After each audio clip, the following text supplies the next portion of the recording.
지금 선거 패배한 이후에 여권 자체가 어떻게 어디로 가야 할지 갈팡질팡하고 있는 상황이다. 굉장히 혼돈에 빠져 있다라는 걸 일면 제목이 보여주고 있는데요.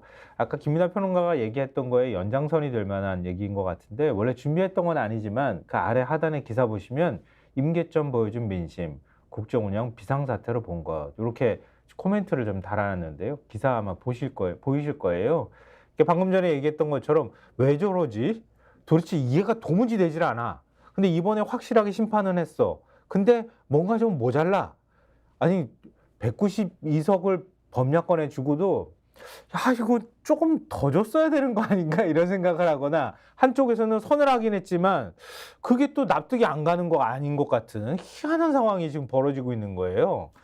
저 기사의 이제 핵심적인 내용이 뭐냐면 이제 비상사태라고 판단한다 국민들이라고 하는 그 말 자체는 이제 강훈식 의원이 한 말이라는데 어떤 거냐면 의석수로만 보면은 지난 총선하고 이번 총선하고 이제 민주당이 가져간 의석수가 그렇게 차이가 없지 않습니까? 그렇죠. 거의 21대하고 같은 비슷한 구도가 그렇죠. 되는 거지. 그런데 그렇게만 볼 게 아니다. 왜냐하면 지난 총선은 임기 어쨌든 정권 여당인 상황에서 정권 임기 후반에 치러진 선거인데다가 네. 코로나19라는 비상사태 속에서 그런 상황에서 국민들이 지금 비상 상황이니까 정말 이거는 정부 여당에 힘을 좀 실어줘서 위기에 대응할 수 있도록 해줘야겠다. 네. 이런 효과가 나타난 선거였다라고 보는데 지금 이 정권은 2년을 넘었나요? 지금 2년을 지금 숫자 약해가지고 2년은 안 돼. 2년도 안 됐네. 그렇죠? 5월에 취임했으니까. 횟수로 세 해째 넘어가기 때문에 그렇게 느끼는 거지. 그렇죠. 네. 2년도 안 된 정권, 2년도 안 된 시점에 치른 총선에서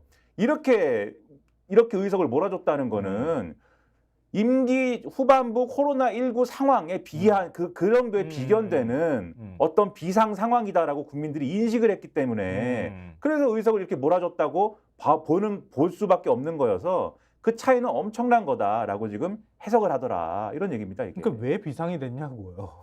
오로지 대통령 부부 탓이야 이렇게 오늘 신문들이 얘기하고 있어요. 그것도 저희가 소개해드리도록 하겠습니다.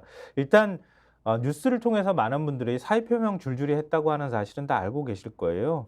윤석열 대통령도 어제 그 총선 참패 결과 받아든 다음에 이관섭 비서실장 통해 가지고 입장을 발표를 했잖아요.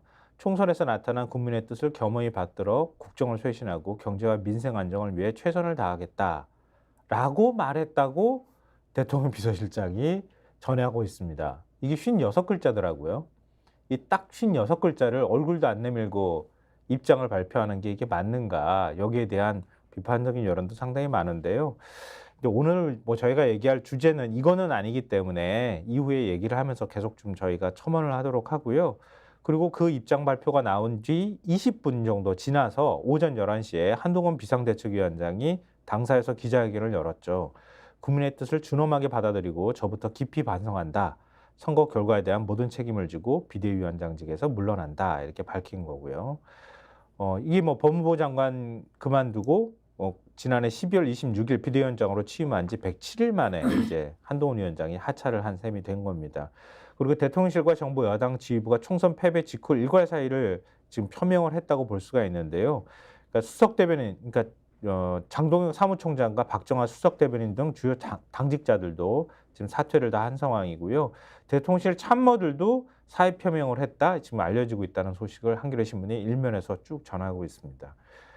근데 뭐 지금 저희가 요 소식만 전해드리려고 하는 건 아니잖아요. 그 이후에 어떤 일이 벌어지고 있는가 이 부분에 대해서 저희가 좀 다뤄야 될 것 같은데 일단 그 다음에 어떤 일이 벌어지고 또 어떤 수습책을 만들 것인가에 관해서 가장 눈에 띄었던 신문은 동아일보 일면이었습니다. 동아일보 일면 보시면은요, 윤 총리 비서실장 정무수석 등 교체 가닥. 그러니까 쭉 다 사퇴 이렇게 해가지고 사퇴했다고 하고 사의 표명했다고 했는데 그거를 좀 이렇게 가르마를 타줬다고 해야 되나요? 딱 정리를 좀 해준 게 동아일보였던 것 같고 하마평도 지금 전하고 있어요, 그죠? 그렇죠. 동아일보의 경우엔 지금 쭉 말씀하신 내용들이 기사에 쭉 나와 있고요. 근데 저는 이제 하마평이라고 말씀하셨으니까 그 부분에 딱 초점을 맞춰가지고 말씀드리면, 그러니까 제일 궁금하실 것 같아요. 다 그만두면 누가 하는 거냐? 누가 대신하는 거야? 그렇죠. 어떤 사람이 들어오는 거야? 이런 거죠. 그렇죠. 그게 제일 궁금하지 않습니까? 그렇죠. 누가 오느냐를 보면 과연 국정운영 방향이라든가 이런 것들이 바뀌는 거냐? 뭐가 좀 전환이 되는 거냐 이걸 예측할 수 있기 때문인데 네. 동아일보의 여권 고위 관계자가 이렇게 설명을 하고 있어요.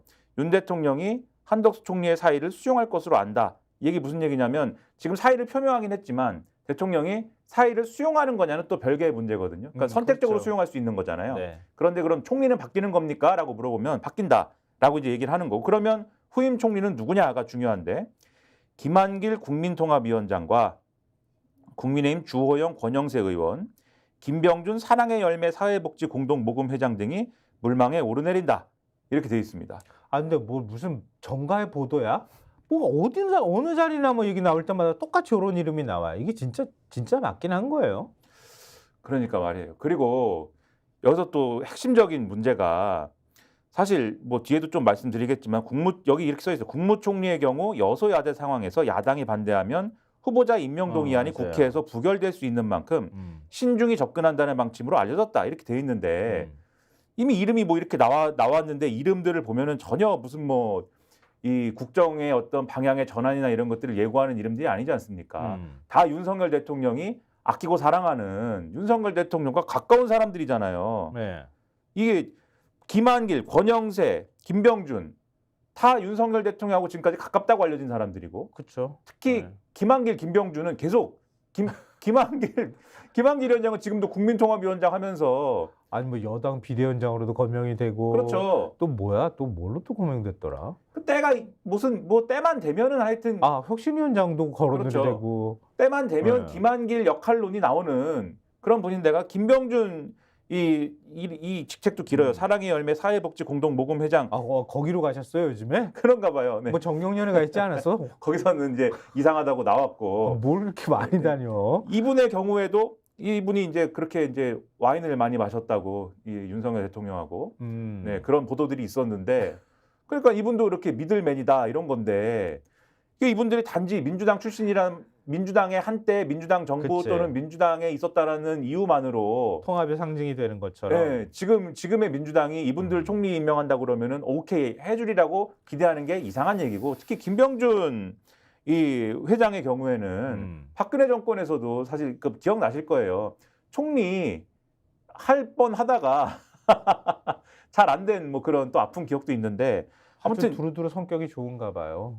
그래서 이런 것이 이제 상당히 의문이고 그리고 이제 다른 직책들도 네. 사실 좀 볼 필요가 있는데 네. 그게 이제 동아일보 3면 말씀하시려고 한 거죠. 아, 네. 동아일보 3면요. 예, 동아일보 스픽스는 말하는 언론입니다. 대세는 유튜브, 그중에서 스픽스. 좋아요, 댓글, 구독, 알림 설정. 여러분이 저희를 사랑해 주시고 우리가 여러분을 사랑하는 4가지 방법입니다.